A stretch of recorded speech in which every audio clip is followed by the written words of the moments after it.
मुमताज मुफ्ती की मारूफ किताब हिंद यात्रा। मेहार वाली। लाहौर में एक बाबा जी रहते हैं, पता नहीं उनका नाम क्या है, लोग उन्हें शाह बाबा कहते हैं। चेहरा बहुत नूरानी है, अंदाज बेहद मुतहम्मुल है। बोलते नहीं, सुनते हैं। इस कदर गौर से सुनते हैं कि बात कहने वाला बात कहकर यूं इत्मीनान महसूस करता है जैसे बात कह देना ही काफी हो। बीमार अपनी कैफियत बयान करने के बाद यूं महसूस करता है जैसे अफाका हो गया हो। न दवा की जरूरत रही हो न दुआ की। शाह बाबा हर वक्त मुस्कुराते रहते हैं। मुस्कुराहट बड़ी दिलनशीन है, शायद इसलिए कि उसमें बड़ी मासूमियत होती है। तरोताजा बाबा। मुझे शाह बाबा की एक खुसूसियत बेहद पसंद है। अगर डाकू लोग उनकी खिदमत में हाजिर होकर कहें कि शाह बाबा, आज रात हमारा इरादा है कि शहर में डाका डालें, आप हमारे लिए दुआ करें, तो भी वो चीबजबी नहीं होते। मुंह से मना करने की बात अलग रही, उनके चेहरे पर भी कोई ऐसी तब्दीली वाक़ई नहीं होती जिससे पता चले कि बात नागवार खातिर है। जवाब में यूं मुस्कुरा देते हैं जैसे कोई बात ही ना हो। कोई कहता है, शाह बाबा, मैं अपनी मंगेतर को अगवा करने जा रहा हूं, आप दुआ करें। शाह बाबा मुस्कुरा देते हैं। कभी कभार बोलते हैं, आमतौर पर मुस्कुराने पर ही गुजारा करते हैं। शाह बाबा से मेरा तारुफ अशफाक अहमद ने कराया था। एक दिन अशफाक अहमद कहने लगा, चलो मुफ्ती तुम्हें एक फूल दिखाएं। मैंने कहा, फूल? भाई फूल तो मैं तरह तरह के रोज देखता हूं, इस्लामाबाद में रहता हूं ना। वो बोला, ये फूल ऐसा है कि मुरझाता नहीं। मैंने पूछा, क्या मतलब? गुज़िश्ता 6 महीने से मैं उसे देख रहा हूं, तरोताजगी बढ़ती ही जा रही है। मैंने सरगोशी की, कोई लड़की है क्या? वो कहकहा मारकर हंसा, कहने लगा, लड़की? आज की लड़की तो नौजवानी ही में मुरझाई होती है। पिचके हुए रुखसार, जर्द रंग, हड्डियां निकली हुई। औरत के मामले में अशफाक अहमद का रिसीवर बिल्कुल ही खराब है, यह सिरे से है ही नहीं। वो तो शुक्र है बानो बोल उठी, मुफ्ती जी, एक बाबा है, शगुफ्ता बाबा। मैंने कहा, नहीं नहीं, मैं नहीं मानता। बाबे तो सूखे सड़े होते हैं, उनमें तरोताजगी कहां से आई? अशफाक अहमद ने कहा, गलत। नूर बाबा से मिलाया था ना मैंने तुम्हें, कितना तरोताजा था, देखने में थैला मैला, सुनो तो ताजगी ही ताजगी। बानो, इसे समझाओ यार। मैंने बानो कुत्सिया का सहारा लिया। ये अल्लाह के बंदे तरोताजा हो सकते हैं क्या? सारी तरोताजगी तो मैं की वजह से होती है, मैं ही से रंगो रोगन है। अगर शौकत नफ्स न हो तो तरोताजगी कैसी? और अल्लाह मियाँ तो नफ्स के बैरी हैं, कहते हैं इसे यकसर खत्म कर दो। शौकत नफ्स के एहसास से बेगाने हो जाओ, फिर मुझसे बात करो। बानो मुस्कुराने लगी। बानो बोलती कम है, मुस्कुरा देती है, बहस में नहीं पड़ती। कहती है, बहस में पड़ने की निस्बत तो कहीं बेहतर है कि कांटों वाली बाढ़ में जा घुसो। अशफाक अहमद उठ बैठा, बोला, मुफ्ती जी, अब तो लाजिम हो गया है कि तुम्हें शाह बाबा से मिलवाऊं। उस बाबे का रंग ही निराला है, शौकत नफ्स का निशान नहीं, मैं की जगह तू ही तू है, फिर भी तरोताजा है, यूं जैसे फूल खिला हो, नुक्ता नजर में भी, बशरे में भी, फिक्र में भी। खार खाकर अशफाक अहमद मुझे अपनी मोटर में बिठाकर ले गया। 1-1.5 घंटे की ड्राइविंग के बाद दरख्तों के एक झुंड तले उसने गाड़ी रोक दी। हम नीचे उतरे। दरख्तों के झुंड तले एक घरौंदा सा बना था, उसके सामने एक चारपाई पर कोई एक शख्स बैठा हुक्का पी रहा था। अजली अकेला। वो मेरी शाह बाबा से पहली मुलाकात थी। मैंने अशफाक अहमद से कहा, यार ये तो अकेला बैठा है। वो बोला, हां ये तो अजली अकेला है, लेकिन बाबे तो अपने गिर्द मेला लगाए रखते हैं। जभी तो कह रहा हूं ये बाबा मुनफरिद है, पता नहीं इसके पास क्या जादू है, ये भीड़ लगने ही नहीं देता। मैंने कहा, लोग इसे जानते ही नहीं होंगे।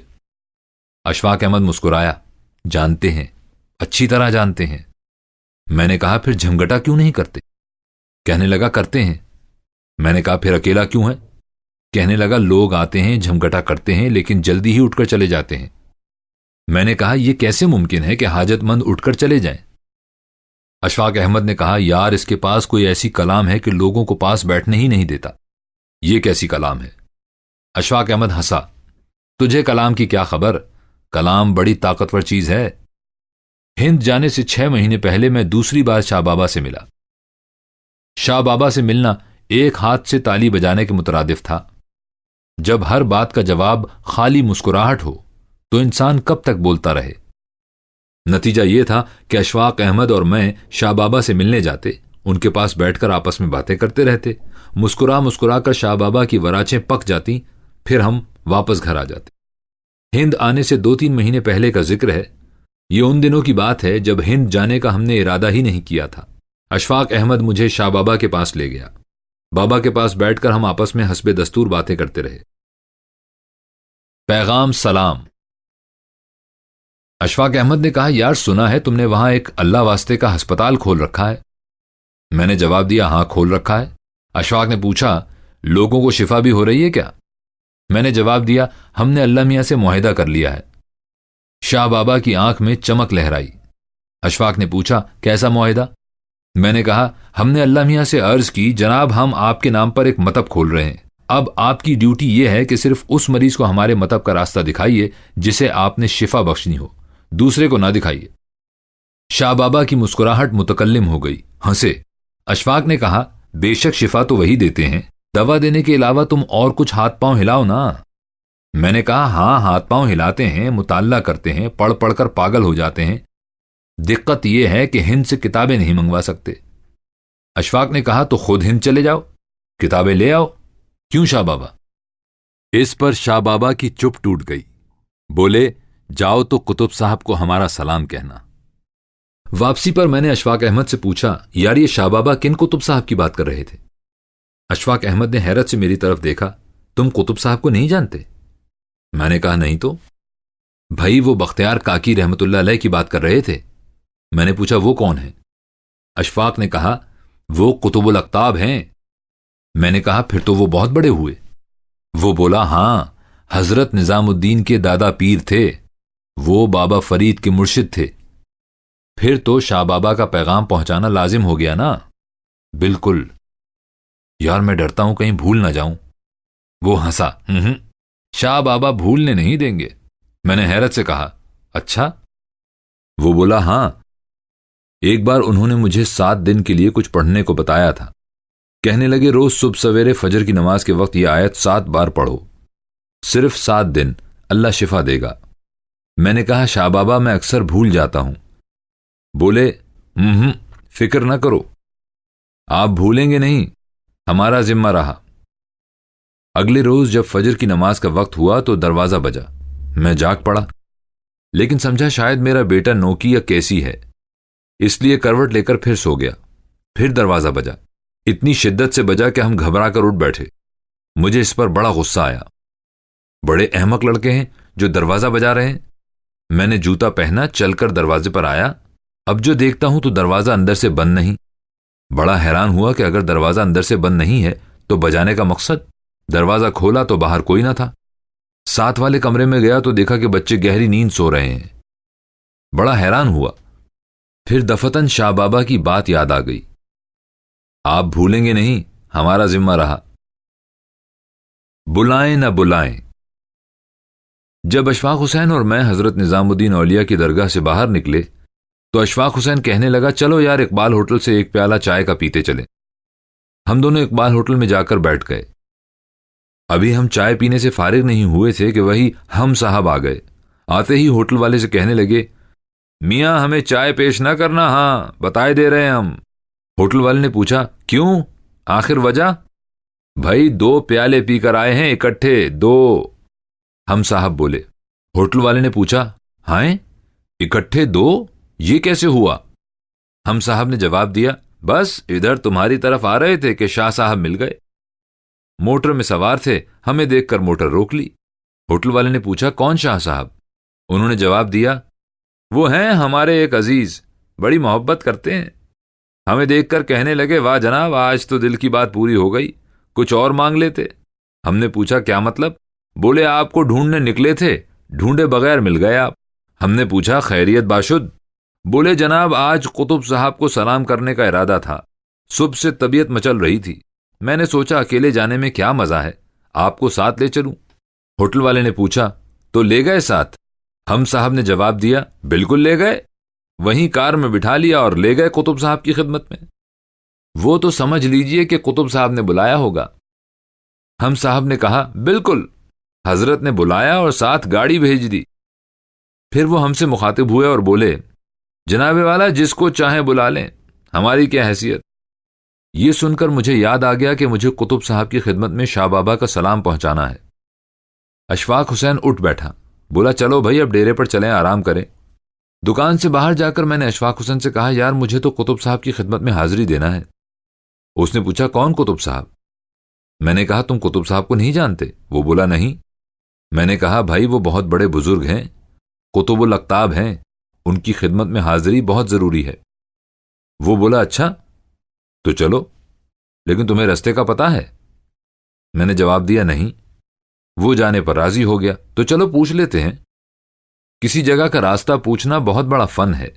किसी जगह का रास्ता बताना यूं कि पूछने वाले की समझ में आ जाए, इससे भी बड़ा फन है। मैं इन दोनों फनों में कोरा हूं, ना मुझे रास्ता पूछना आता है और ना ही बताना। बताने की तो मैंने कभी कोशिश ही नहीं की, पूछने की मजबूरी से निजात नहीं पा सका। जब भी रास्ता पूछता हूं तो बताने वाले के खुलूस और लगन और मेहनत को देखकर मुझे उस पर तरस आ जाता है और मैं समझे बगैर कह देता हूं, जी समझ आ गया, बिल्कुल समझ गया। दिल्ली में रास्ता पूछना, और वो भी ऐसे मकाम का जो 10-15 मील दूर वाक़े हो, आसान काम ना था। दो एक असहाब ने हमें समझाने की कोशिश की, फिर एक साहब आगे बढ़े और बोले, भाई इसी बस स्टॉप से फला नंबर की बस पकड़ लो, सफदर जंग का टिकट कटवा लेना, सफदर जंग पर उतर जाना और वहां से मेहर वली का अड्डा पूछ लेना, अड्डे से दूसरी बस में बैठ जाना, मीराली आखिरी स्टॉप है, वहां पहुंचकर कुतुब साहब का पूछ लेना। स्त्रियां। उस वक्त दफ्तर टूट रहे थे, बड़ा रश था। उस रश की नौयत जाहिर थी। दफ्तर के असिस्टेंट क्लर्क और छोटे अफसर अपने अपने घर जा रहे थे। हर स्टॉप पर नौजवानों के साथ लड़कियां खड़ी थीं। जाहिर था कि वो भी दफ्तर की हैं। वो भी ऐसे ही खड़ी थीं जैसे लड़के खड़े थे। अरे ये कैसी लड़कियां हैं? मैंने अशफाक हुसैन से कहा। इन्हें तो पता ही नहीं कि ये लड़कियां हैं। वो हंसा, बोला, हां मैं भी यही देख रहा हूं, मालूम होता है कि इनकी मशीनें काम नहीं कर रही। मैंने पूछा, मशीनें? कैसी मशीनें? अशफाक हुसैन बोला, हमारे यहां तो लड़कियों की मशीनें खटाखट चलती हैं। मैंने पूछा, क्या मतलब? कहने लगा, वो मशीनें जो हर वक्त आने जाने वालों को पैगाम देती रहती हैं, टिक टिक मैं लड़की हूं, टिक टिक मेरी तरफ देखो, टिक टिका टिक टिक टिका टिक देखो मैं कितनी अच्छी लगती हूं। मैंने कहा, भाई ये हिंदू लड़कियां हैं, हिंदू स्त्री एक बड़ी पाकीज़ा शय है। वो बोला, बेशक पाकीज़ा है, पवित्र है, लेकिन शय नहीं है। हमारे यहां ऊंची नजरों से तीर चलते हैं, यहां नीची निगाहों से तीर चलते होंगे। मैं चिल्लाया, नहीं चल रहे यार बाबा, नहीं चल रहे। यही तो मैं पूछ रहा हूं, ये वर्किंग गर्ल्स हैं, ना इनमें नुमाइश है, ना फैशन है, ना चमक है, ना भड़क। इन्हें पता ही नहीं कि ये लड़कियां हैं। अशफाक हुसैन बोला, नहीं यार ये कैसे हो सकता है? ये शऊर ना रहे तो मर्द की तस्खीर का किस्सा ही खत्म हो जाए, जिंदगी की नदी सूख जाए। कतार। बस बस बस बस, एक शोर उठा, पीछे हटो बस आ गई, पीछे हटो बस आ गई। इसे सुनकर वो धक्का पेल करके आगे बढ़ने की बजाय पीछे हट गए और सिमट कर एक कतार बना ली। उस कतार में लड़के भी थे और लड़कियां भी, अधेड़ उम्र के भी, उम्र रसीदा भी। कतार बनाते वक्त लड़कियों ने खुद को अलग न किया और ना ही अलग समझा। हमारे यहां तो लड़कियां यूं अलग खड़ी हो जाती हैं जैसे कोई अलग मखलूक हो, और यूं खुद को संभाल लेती हैं जैसे छुई मुई हो। हटो, मुझसे दूर रहो, मैं मैली हो जाऊंगी, हाथ लग गया तो पता नहीं क्या हो जाएगा, बहुत कुछ हो जाएगा, नाकाबिले बर्दाश्त किस्म का कुछ। ना ना ना, नजदीक ना आना, फासला रखो, दूर रहो, जरा हटके। वहां हिंदी लड़कियों को तो गोया पता ही ना था कि वो लड़कियां हैं, या शायद अपना लड़कीपन उन्होंने खुद से अलग कर रखा हो कि बवक्त जरूरत निकाल लेंगी और काम में लाएंगी। बहरहाल उस कतार में कोई हटो बचो ना था, ना ही उम्र रसीदा लोग खुसूसी तवज्जो के तालिब थे। यूं जैसे एक मजदूरों का टोला हो, सब अच्छा, सब एक जैसा। वो एक एक करके बस में दाखिल हो गए। मैंने कहा, इन लोगों में कितना नज्म व नस्ख है। आजादी हासिल करने के बाद इन्होंने कतारें बांध ली, हालांकि इनके धर्म में ऊंच नीच थी और बड़ी शिद्दत से थी, और हमने जिनका मसलक मसावात था, कतारें तोड़ना सीख लिया, हड़बौंग मचाना सीख लिया। जब मैं बस में दाखिल हुआ तो देखा कि बस की आखिरी सीट पर एक शख्स चाकू बना पड़ा है। उसके करीब हर नौवारिद रुक जाता, पैसे उसके हाथ में थमाता और टिकट लेकर आगे बढ़ जाता। अरे, मैं हैरान रह गया। वो चाकू कंडक्टर था। वो उठकर लोगों के पास नहीं जाता था, मुसाफिर उसके पास जाते, रकम देते, टिकट खरीदते और फिर अपनी अपनी सीट पर जा बैठते। वाह, ये अच्छा कंडक्टर है जो मुसाफिरों को कंडक्ट ही नहीं कर रहा, और ये अच्छे मुसाफिर हैं जो ऐसे कंडक्टर के बावजूद टिकट खरीद रहे हैं। हमारे यहां तो बस में सारी रौनक ही कंडक्टर के दम से होती है। कभी वो मूंछ मरोड़ता है, कभी आवाजा लगाता है, कभी घूरता है, कभी ठट्टा करता है। यहां तो बस में एक जंग आलूद चाकू पड़ा है, न पूछ न गछ, न झगड़ा न फसाद, न धौंस न धमकी। हम दोनों एक सीट पर बैठ गए। 4 लड़कियां हमारी जानिब आईं, हमें गौर से देखा और फिर वहीं खड़ी हो गईं।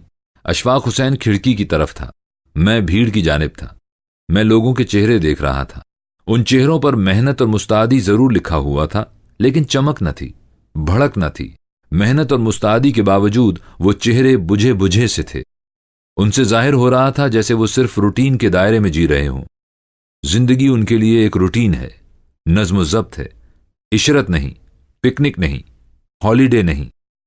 अजीब बात यह थी कि वो हमारी तरफ खुसूसी तवज्जो नहीं दे रहे थे, हमें तीखी नजरों से नहीं देख रहे थे, जैसे उन्हें मालूम ना हो कि हम पाकिस्तानी हैं, मुसलमान हैं। कैसे हिंदू? गालिबन उन्हें पता था कि हम नौवारिद हैं, पाकिस्तानी हैं, मुसलमान हैं। हमारा लिबास, अंदाज, तौर तरीका साफ जाहिर कर रहे थे कि हम उनमें से नहीं। फिर भी ना तो उनके चेहरों पर हिकारत थी, न ताज्जुब था, न मोहब्बत थी। वो हमें कोई अहमियत नहीं दे रहे थे, यूं जैसे हम उन्हीं में से हों। उनके बर्ताव में बड़ी रवादारी थी। मैं हैरत में गुम था। या अल्लाह, ये क्या भेद है? ये लोग हिंदू मालूम नहीं पड़ते। वो हिंदू जिससे मैं वाकिफ था, जिसके साथ मैंने जिंदगी के 42 साल गुजारे थे, वो हिंदू ऐसा तो न था। उसमें इफ्तराक व तफरीक थे, इम्तियाजात थे। वो मुसलमानों के कुर्ब को महसूस करके अनजाने में सिमट जाता था। भ्रष्ट हो जाने का खतरा उभरता तो वो सिमटता। जूं जूं सिमटता, तू तू उसके होंठों पर इज्ज भरे कलिमात खेलते। जी महाराज, जी महाराज। जूं जूं वो अपनी पवित्रता को संभालने की कोशिश करता, तू तू जबान के अल्फाज मीठे होते जाते, और मीठे और मीठे। ये कैसे हिंदू हैं जिन्हें न भ्रष्ट होने का खतरा लगा है, न अपनी पवित्रता को महफूज करने का ध्यान है, इफ्तिराक और तफरीक का एहसास नहीं, इम्तियाज का इल्म नहीं, जो मुझे मुसलमान और पाकिस्तानी जानते हुए भी पीछे नहीं हटते, फासला कायम नहीं करते, घिन नहीं खाते। नहीं नहीं नहीं नहीं, ऐसा नहीं हो सकता। अगर ऐसा है तो फिर हिंद में गुज़िश्ता 33 सालों में हजाराहा कम्यूनल फसादात क्यों हुए हैं, आज भी हो रहे हैं? क्यों? ये लोग जो बस में मेरे पास खड़े हैं, इनके दिलों में इनाद नहीं, बुग़्ज़ नहीं, इफ्तिराक व तफरीक नहीं, बल्कि एक अपनाइयत है। ये तो हमें अपनों में से समझ रहे हैं, फिर फसादात क्यों? दफतन मेरी पिंडली पर एक नर्म मुलायम सा लम्स महसूस हुआ। मेरा रुआं रुआं दहल गया। लम्स का डंक।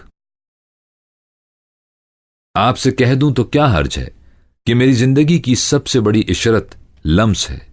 मेरी जिंदगी का सबसे बड़ा अलमिया लम्स है। यूं लगता है कि जब मेरी तख्लीक हो रही थी और हवा से खमसा में हिस्स की बांट की जा रही थी, तो पता नहीं क्या हुआ, कुछ ऐसा हुआ कि गड़मड़ हो गया। सुनने, देखने, सूंघने और चखने के हिस्से गड़मड़ होकर लम्स में जा शामिल हुए। यूं मेरी कुव्वत लम्स तलवार की धार बन गई और जिंदगी भर मुझे यूं काटती छीलती रही जैसे फल फरोश गंडेरियां काटता छीलता है। पिंडली पर वो लम्स मुझे यूं लगा जैसे भेड़ ने डंक मारा हो, बैक वक्त तकलीफ दे और लजीज। मैं तड़प कर मुड़ा देखा तो एक लड़की की पिंडली मेरी पिंडली से टकरा रही है। मैंने लम्स को गहरा करने के लिए अपनी पिंडली और करीब कर दी, और करीब और करीब और करीब। फिर मैंने लड़की के चेहरे की तरफ देखा। मेरा ख्याल था उसे इस लम्स का शऊर होगा, वो मेरी तरफ देखकर आंख मारेगी। ठीक है, ठीक है, लेकिन उसे तो पता ही ना था, खबर ही ना थी, उस लम्स का शऊर ही ना था। फिर भीड़ और बढ़ गई। मेरे दाएं हाथ पर बहुत सी लड़कियां आ खड़ी हुईं। फिर मेरी गर्दन पर एक और डंक लगा। किसी का नर्म नर्म सा उज़ू मेरी गर्दन पर टिका था, टिका रहा। मैंने जानबूझकर उसे गर्दन का सहारा दिए रखा। फिर दफतन मुझे शऊर हुआ कि सहारा देना बेकार है, उसे इल्म ही नहीं कि सहारा दिया जा रहा है। या अल्लाह, इतनी बेनियाजी, क्या हिंद की औरत में हिस्स नहीं रही? हमारे यहां तो हिस्स के फुवारे चलते हैं, हत्ता के दूर खड़े राहगीर भी फुआर से भीग जाते हैं। अशफाक हुसैन ने मुझे कोहनी मारी, बोला, यार ये कैसी लड़कियां हैं? मैंने पूछा, कैसी हैं? उसने कहा, बेनियाज, बेखबर, कुछ पता ही नहीं। मैंने कहा, ये तो बड़ी खूबी है। वो चिल्लाया, खूबी तो है पर अपना तो कबाड़ा हो गया यार। अरे ये देख रहे हो तुम?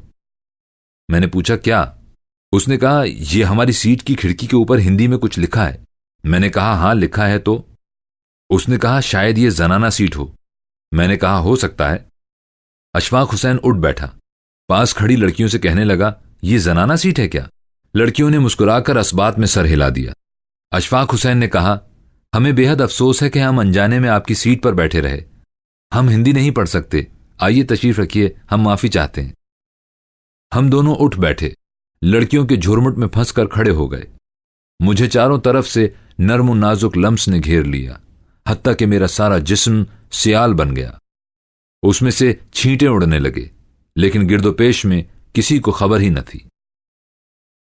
सफदर जंग पर हमने बस बदल ली और मेहरवली की तरफ चल पड़े। उस बस की सवारियों का भी वही आलम था, वही बेनियाजी, वही बेखबरी। लड़कों को खबर न थी कि वो लड़के हैं, लड़कियों को खबर न थी कि वो लड़कियां हैं। मुसाफिरों को खबर न थी कि वो हिंदू हैं, हम मुसलमान हैं, पाकिस्तानी हैं। कंडक्टर उसी तरह पिछली सीट में चाकू बना पड़ा था। सवारियां खुद जाकर टिकट तलब करती, कोई चेकर न था। फिर वो बस एक गोल से दायरे में जाकर रुक गई। ये टर्मिनल स्टेशन था।